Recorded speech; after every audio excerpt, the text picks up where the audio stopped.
आज के क्लास में कुछ ऐसे शब्दों को कवर करेंगे, ऐसे शब्दों को पढ़ाऊंगी जो शब्द आपको इतना सशक्त बना देंगे जो कि आप कहीं पर भी हो, किसी भी सिचुएशन में हो, किसी के भी सामने हो, किसी भी परिस्थिति में हो, आप अंग्रेजी समझ भी पाएंगे और आप उसका अंग्रेजी में जवाब दे भी पाएंगे। और वो सारी चीजें होंगी इन शब्दों की मदद से। चलिए क्लास को शुरू करते हैं। सबसे पहला शब्द है कैन। इसका ना पहले हिंदी मतलब को समझते हैं, उसके बाद मैं आपको इंग्लिश के बारे में बताऊंगी कि आपको क्या देख करके इसको इस्तेमाल करना है। सबसे पहले तो जब आप अपने किसी भी हिंदी वाक्य में इस्तेमाल करते हैं सकता हूं, सकता है, सकती है, सकते हैं, जैसे वे ये कर सकते हैं, तुम ये कर सकते हो, मैं ये कर सकता हूं। ठीक है, अगर आप ऐसी बातचीत कर रहे हो हिंदी में और उसी पर्टिकुलर वाक्य की अंग्रेजी आपको चाहिए तो आपको कैन जो है वो आपको चाहिए वाक्य में। लेकिन कैन को इस्तेमाल करने की ना एक कंडीशन है। देखो हिंदी में तो सकता हूं, सकते हैं कहीं पर भी चलेगा, उसकी कोई कंडीशन नहीं होती है। लेकिन उसकी जगह पर कैन को अंग्रेजी में यूज करने की एक कंडीशन होती है और वो कंडीशन ये होती है कि यह जो है शब्द वाक्य में योग्यता के बारे में बात करता है, किसकी कितनी एबिलिटी है उसके बारे में बात करता है, कौन कितना योग्य है, उस वाक्य में योग्यता के बारे में बात होनी चाहिए। तो आप अंग्रेजी में कैन का यूज कर सकते हैं। जैसे वे अंग्रेजी बोल सकते हैं, दे कैन स्पीक इंग्लिश। वह तैर सकती है, शी कैन स्विम। ठीक है, इन दोनों ही वाक्यों में योग्यता, एबिलिटी की बात हो रही है। आप किसी पर्टिकुलर व्यक्ति की एबिलिटी की बात कर रहे हो जो या तो अंग्रेजी बोल सकता है, या तो तैर सकता है, या तो गाड़ी चलानी उसको आती है, गाड़ी चला सकता है। ठीक है, एबिलिटी की हम लोग बात कर रहे हैं। अब आगे बढ़ते हैं। अब यहां पर भी पहले हिंदी को समझेंगे। हिंदी क्या है? सकता हूं, सकता है, सकती है, सकते हैं। ठीक है, अब ये और इसके पहले का जो मतलब बताया था हिंदी वाला, दोनों सेम है, राइट? लेकिन अंग्रेजी में आपको अलग दिख रहा होगा। अंग्रेजी में इसके पहले आपको कैन बताया, अभी बताऊंगी मे। देखो हिंदी में जैसे कि मैंने पहले भी बताया कि इसका कोई कंडीशन नहीं है हिंदी के लिए, आप कहीं पर भी यूज करते हो सकता हूं, सकते हैं, है ना।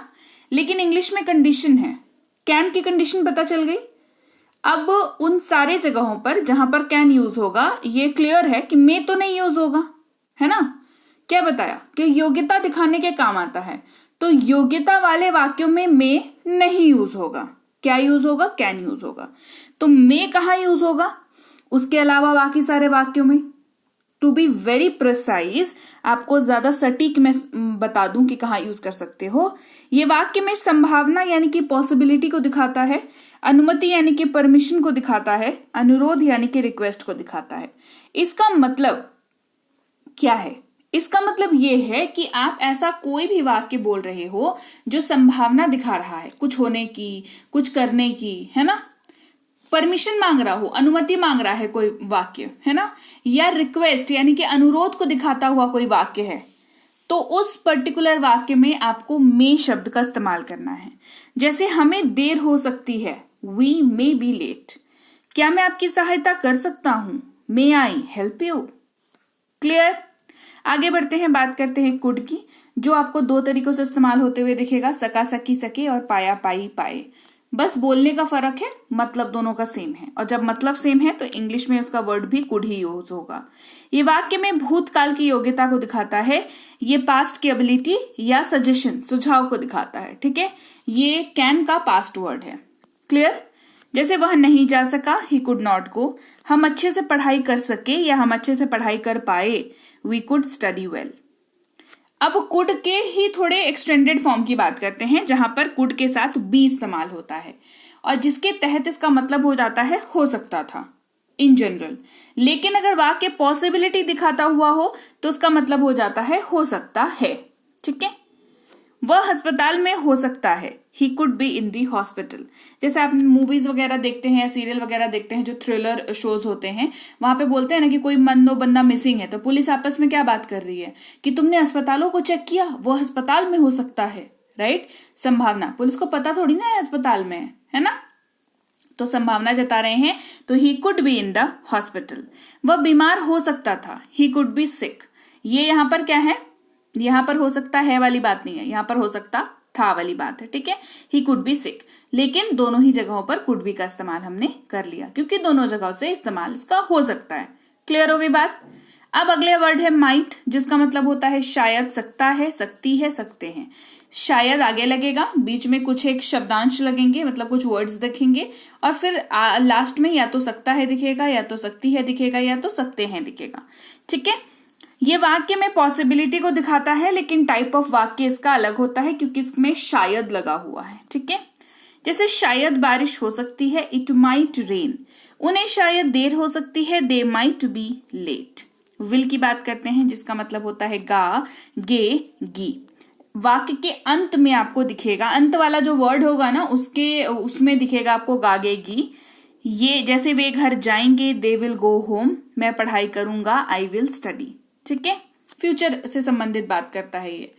अगला है वुड, जो कि विल का पास्ट फॉर्म है, मतलब होता है गा, गे, गी। लेकिन ये समझे कैसे कि किस वाक्य में किस वाक्य में वुड यूज करे, किस वाक्य में विल यूज करे, ठीक है, समझ लो। वुड जो है संदेह यानी कि डाउट के बारे में बात करता है, या पॉसिबिलिटी के बारे में बात करता है। जैसे वह परीक्षा उत्तीर्ण करेगी, she would pass the exam, possibility की बात हो रही है।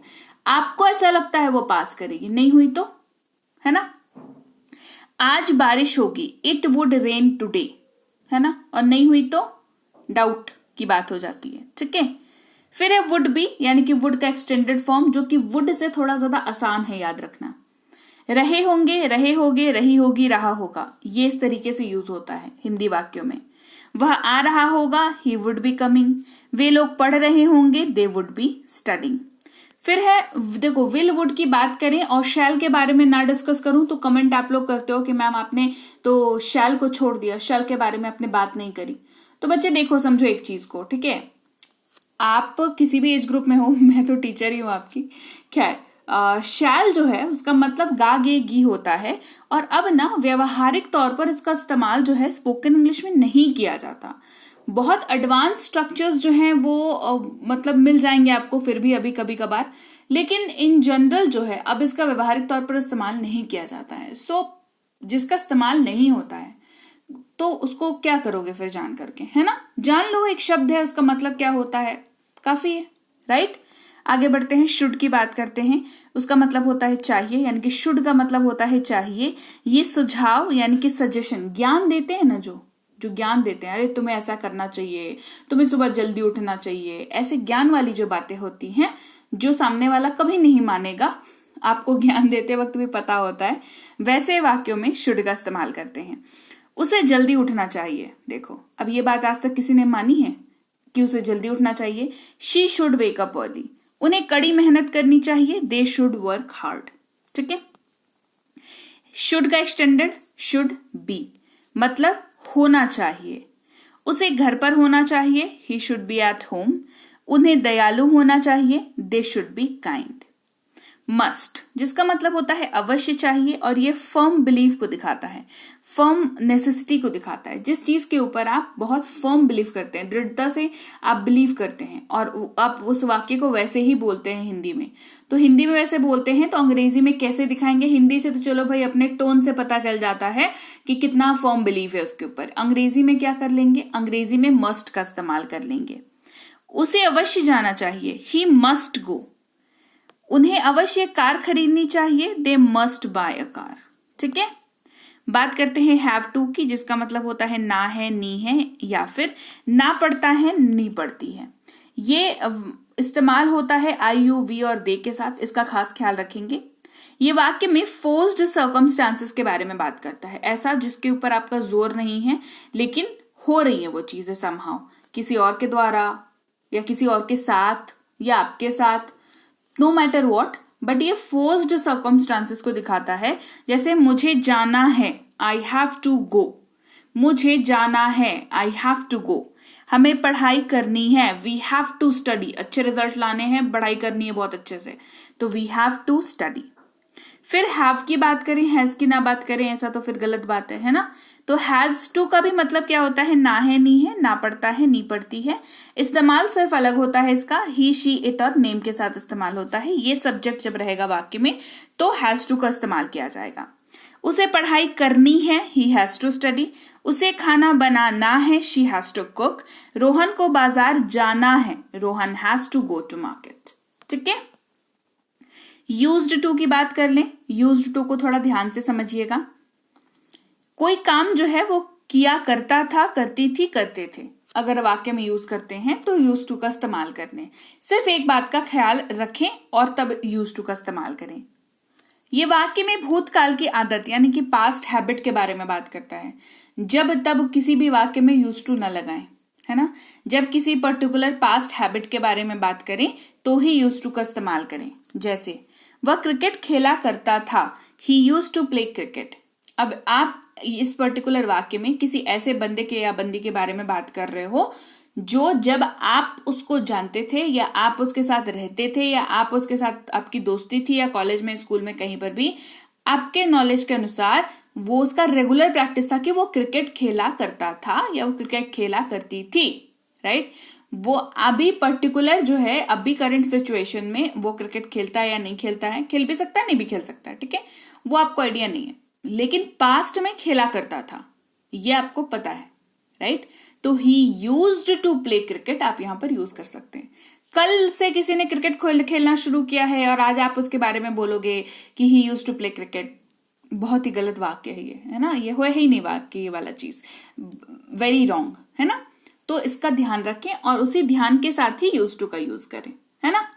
तो चलिए, ये थी आज की क्लास जहां पर हमने कुछ ऐसे शब्दों को सीखा जो बहुत जरूरी हैं। आप किसी भी सिचुएशन में हो, आप इनका इस्तेमाल करके अंग्रेजी आराम से समझ भी पाएंगे, बोल भी पाएंगे, एक्सप्रेस कर पाएंगे अपने आप को, है ना। आप देख रहे हैं संरीति इंग्लिश अकेडमी, मैं हूं प्रीति मैम। सब्सक्राइब नहीं किया है तो सब्सक्राइब कर लीजिए। सब्सक्राइब करते वक्त बेल नोटिफिकेशन को ऑन कर लीजिएगा। इसके अलावा आप अंग्रेजी की कोर्स करना चाहते हैं, बेसिक से प्रो स्पोकन इंग्लिश की कोर्स है, इंग्लिश राइटिंग की कोर्स जिसमें application writing, letter writing, letter to editor, message writing, notice writing, ये सब कुछ कराया जाता है। इंग्लिश ग्रामर का कोर्स अवेलेबल है, इंग्लिश रीडिंग का कोर्स अवेलेबल है और हमारी ई बुक्स भी अवेलेबल हैं। ये सब कुछ आपको मिलती है संरीति इंग्लिश अकेडमी ऐप पर, जो ऐप आपको मिल जाती है गूगल प्ले स्टोर पर। तो सबसे पहले अपने मोबाइल पर गूगल प्ले स्टोर में जाएं, संरीति इंग्लिश अकेडमी लिख करके सर्च करें, वहां पर हमारी ऐप आपको मिलेगी, उसको डाउनलोड और इंस्टॉल कर लें।